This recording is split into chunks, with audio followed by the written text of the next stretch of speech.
Hello everyone, this is Mr. Sowers. I'm here to talk to you about variables, constants, and some other terminology we're going to see in math class. When I went to make this blended resource, I Googled, literally, variables, constants, things like that, and this is what I came up with. And sometimes I just give you the website and I ask you to take a look at it, maybe fill in some notes, but if you're like me looking at these things, you're thinking, this looks a little wordy and I don't feel too comfortable looking at this. This is probably the best thing I came up with. But still, I didn't like it too much, so I made my own worksheet.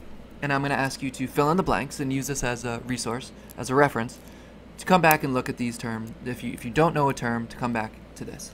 Okay, let's start with a constant. A constant is a fixed quantity that does not change. So for example, the 1 and the 6 and the 7, these are all not going to change. Number 1 is never going to magically become number 2. You have to do something to it. 6 is the same way, 100, 1/2, all these things. These are all fixed quantities. So a constant is a fixed quantity that does not change. A variable is well, down here, you see this little guy, it's a letter or a symbol that represents an unknown quantity. So he says, hi, I'm a variable, I can represent lots of quantities. That's right. X can be 10, 5, 12. Depends on what's around it. And if it's an equation, it can be lots of different things. So a variable is a letter or symbol that represents an unknown quantity. Most of the time you're going to see it be a letter such as X or Y, but it can be lots of different things. Okay, moving on. Coefficient is, sometimes you see the number, like this 6, this 1, this 2. These are all coefficients because they are the number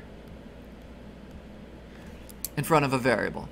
But it's important to know that 6 and the 1 and the 2, they're not just floating out there having a good time. They're being multiplied, so the coefficient is always being multiplied by the variable.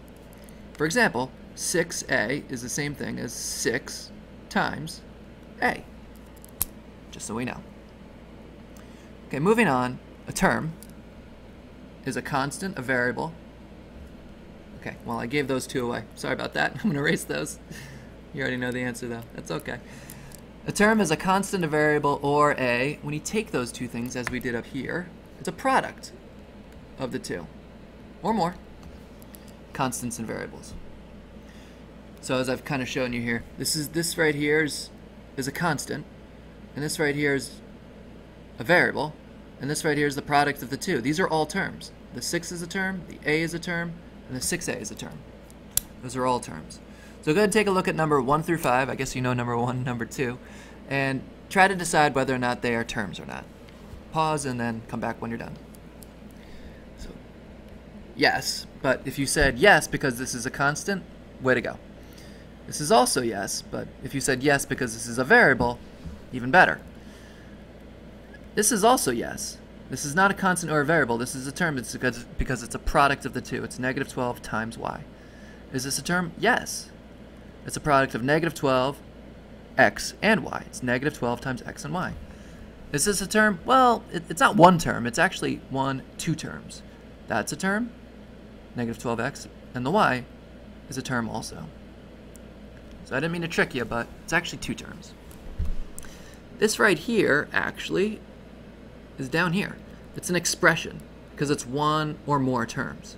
So this negative 12x plus y is an expression. Notice that an expression never has an equal sign. Ever, never, ever. Never has an equal sign. You might be saying, well, isn't this an expression? Yes, it is. It's one or more term. It's one term in this case. This is one term, this is one term, this is one term. So these are all expressions. These are all expressions. Okay. For the problems below, in this 6, 7, 8, 9, I want you to try to state whether or not it's expression and state how many terms it contains. So pause and give that a shot. Is this an expression? Yes, this is an expression. And it has two terms. Yes, it's a constant right here. It's one term. Yes. 3 terms. 1, 2, 3. So I should probably say that 8 plus, yeah, there we go. This is not, well, this right here, the 5x is an expression, this 15 is an expression, but this equal sign actually makes this thing an equation. And we're going to talk about, we're going to talk about that down here. An equation consists of two expressions this is an expression, and this is an expression, set equal to each other. We got another picture right here. 2x minus 4, that's an expression. 19, that's an expression. We made an equation by setting them equal to each other. All right, all I'm going to ask you to do is take a look at this funny picture. Oh, there's some writing on here too. Hope that's not on your notes.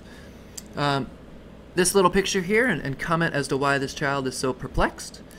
And then you're going to have to answer in the blog. Oof, man, there's all this marking here. This question right here. Okay? Good luck, y'all. I'm excited to hear your responses for both these open questions.